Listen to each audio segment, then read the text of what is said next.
হবে না। আজকে যারা শেখ সাহেবের মহব্বত করতেছেন, ভালোবাসতেছেন, আমি প্রশ্ন করতে চাই, তিনি যখন 15 আগস্টের পরে 36 ঘন্টা বসেছিলেন, এই নেতারা কোথায় ছিলেন? এত মহব্বত কোথায় ছিল? এত ভালোবাসা কোথায় ছিল? হ্যাঁ, মাননীয় প্রধানমন্ত্রী এই কথা বারবার বলেন, আজও সেই প্রশ্নের জবাব পাই না যে আমার বাবা পড়েছিল, অথচ এত বড় দল, এত সংগঠন, এত কর্মী, কিন্তু তাকে দেখার মতো কেউ ছিল না। শেখ সাহেব পড়েছিল আর আপনারা তখন ক্ষমতার ভাগাভাগি নিয়ে ব্যস্ত ছিলেন। মুস্তাক সাহেবের মন্ত্রিসভায় কে কে ছিলেন এদেশের মানুষ জানে না? এদের মানুষ দেখে নাই? ট্যাঙ্কির উপরে কি নাচানাচি করেছিল ইতিহাস কেউ জানে না? শেখ সাহেবের চামড়া দিয়ে ঢুকঢুকি কে বানিয়েছিল এদেশের মানুষ জানে না? শেখ সাহেবের চামড়া দিয়া কারা জুতা বানাইতে চাইছিল এদেশের মানুষ জানে না? শেখ সাহেব মারা যাওয়ার পরে বাংলার ফেরাউন মারা গেছে, এই ঘোষণা কে দিয়েছিল? কোনো আলেম দেয় নাই, কোনো মৌলবী দেয় নাই, কোনো ইসলাম প্রেমিকরা দেয় নাই, তোদের মতো দালালরা দিয়েছে, তোদের মতো নাস্তিকরা দিয়েছে। শুধু তাই নয়, আমি আপনাদের প্রশ্ন করতে চাই, শেখ সাহেবের জানাজায় কে কে ছিলেন? তার জানাজায় কে উপস্থিত হয়েছিলেন? তার জানাজা কে দিয়েছিল? এই দালালের গোষ্ঠী একটাও ছিল না। ওরা গদি দিয়ে ব্যস্ত ছিল, ওরা গদির ভাগাভাগিতে লিপ্ত ছিল, কিন্তু আলেম ওলামাই তার জন্য দোয়া করেছিলেন। যাই হোক, আমার কথাবার্তা পরিষ্কার। সাংবাদিক বন্ধুরা, আজকে সিগন্যাল মিগনাল দেই নেই, আজকে সিগন্যালও দেই নাই, মিগনালও দেই নাই, প্রচারও করি নাই, প্রসারও করি নাই।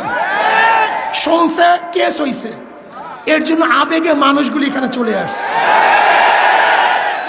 কিন্তু যেদিন অ্যারেস্ট করবে সেদিনকে দেখবেন বাংলাদেশে খেলা দিও। যেদিন অ্যারেস্ট হবো, এই নাস্তিকদের রক্ত নাও, এই বাংলায় রাখবো না।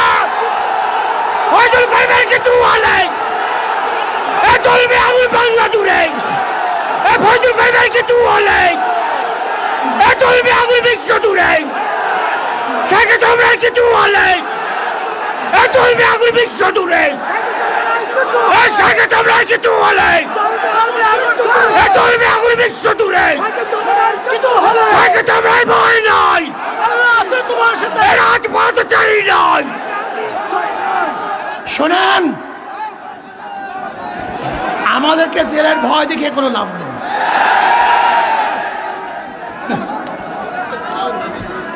লাভ নাই, কোনো লাভ নেই। কেন? এনার আত্মজীবন পড়েছে, সাহস হয়েছে, জীবনে বহু জেল কেটেছেন, কথা ঠিক না? এই জেলের টেলের কেসের মেসের ভয় দেখাই আমাদেরকে লাভ নাই।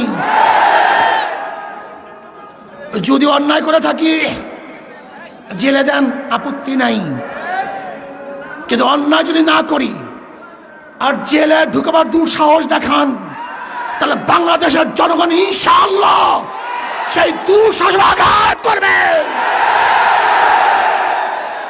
আঘাত করবে ইনশাআল্লাহ। কি কথা ঠিক না? যেই দিন এই হাতের মধ্যে হ্যান্ডকাপ লাগবে অন্যায় ভাবে, সেই দিন বাংলাদেশের জনগণ এই হ্যান্ডকাপকে ছিঁড়ে ফেলবে ইনশাআল্লাহ।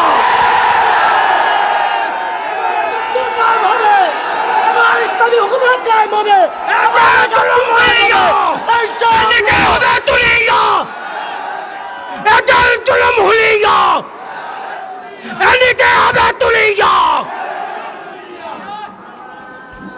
আপনারা ভাবছেন যে জেলের তকমা আর কেসের তকমা দেখালি ইঁদুরের মতো পালিয়ে যাব।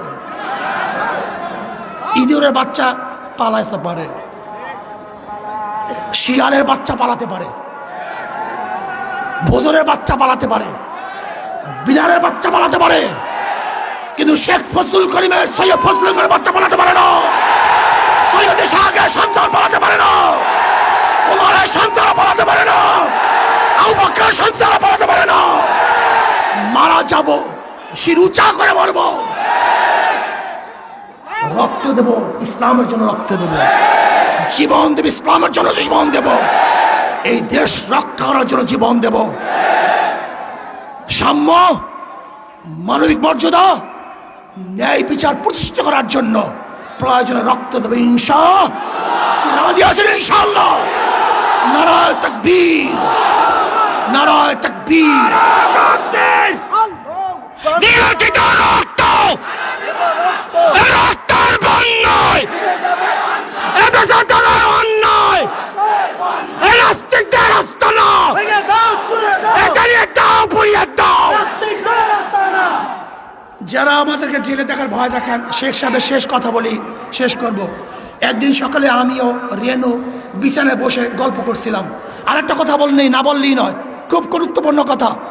আজকের আপনারা শেখ সাহেবকে মহব্বত করেন, আমি তাদেরকে প্রশ্ন করতে চাই, বলেন তো শেখ সাহেব বিবাহ করেছিলেন কত বছর বয়সে? 12-13 তার বয়স ছিল। কত বছর বলেন? বলেন তো। রেনু ফজিলাতুন্নেসা তার স্ত্রী, তার তখন বয়স ছিল কত? 3 বছর। কত বছর? জোরে বলেন। তখন তার বয়স ছিল 3 বছর। তার বাবা মারা যায় 5 বছরে, তার মা মারা যায় 5 বছরে। 7 বছরে তার দাদা মারা যায়। 7 বছরে তিনি তার ঘরে চলে আসেন। আমি প্রশ্ন করতে চাই, যারা শেখ সাহেবকে মহব্বত করেন, আজকে থেকে সংসদে বিল উত্থাপন করেন, যেমন শেখ সাহেব বিবাহ করেছিল 12-13 বছর বয়সে। আমাদেরকে আইন পাশ করতে হবে, আমরা 12-13 বছর বয়স বিবাহ করব। আজকে আইন পাশ করতে হবে, রেনু বিবি যেরকম বিবাহ হয়েছিল 3 বছর বয়সে, আমাদের মেয়েদেরকেও 3 বছর বয়সে বিবাহ দিতে হবে। এইটা তো শেখ সাহেবের মহব্বত নাকি? মহব্বত করো না? একদিন সকালে আমিও রেনু বিছানায় বসে গল্প করছিলাম। হাসুও কামার নিচে খেলছিল। হাসু মাঝে মাঝে খেলা ফেলে আমার কাছে আসে আর আব্বা আব্বা বলে ডাকে। কামাল চেয়ে থাকে। এক সময় কামাল হাসুরিকে বলছে, হাসু আপা তোমার আব্বাকে কি আমি একটু আব্বা বলি? আমি আর রেনু দুজনেই শুনলাম। আস্তে আস্তে বিছানা থেকে উঠে যে ওকে কোলে নিয়ে বললাম, আমিও তোমার আব্বা। কামাল আমার কাছে আসতে চাইতো না। আজ গলা ধরে পরেই রইল। বুঝতে পারলাম এখন আর ও সহ্য করতে পারছে না। নিজের ছেলে অনেক দিন না দেখলে ভুলে যায়। আমি যখন জেলে যাই তখন ওর বয়স মাত্র কয়েক মাস। রাজনৈতিক কারণে, শোনেন, রাজনৈতিক কারণে একজনকে বিনা বিচারে বন্দি করে রাখা আর তার আত্মীয় স্বজন ছেলে মেয়েদের কাছ থেকে দূরে রাখা যে কত বড় জঘন্য কাজ তা কে বুঝবে? মানুষ স্বার্থের জন্য অন্ধ হয়ে যায়। আমিও শেখ হাসিনা সরকারকে বলবো, আপনিও স্বার্থের জন্য অন্ধ হয়ে যায়েন না। আল্লাহ আমাকে এবং আমাদের সবাইকে এই স্বাধীনতা পালন করার তৌফিক দান করেন। আমার জন্য দোয়া চাই, আমিও দোয়া করি। সজাগ থাকতে হবে, চৌকান্না থাকতে হবে। ডাক পড়ার সাথে সাথে গোটা বাংলাদেশকে অবরুদ্ধ করতে হবে।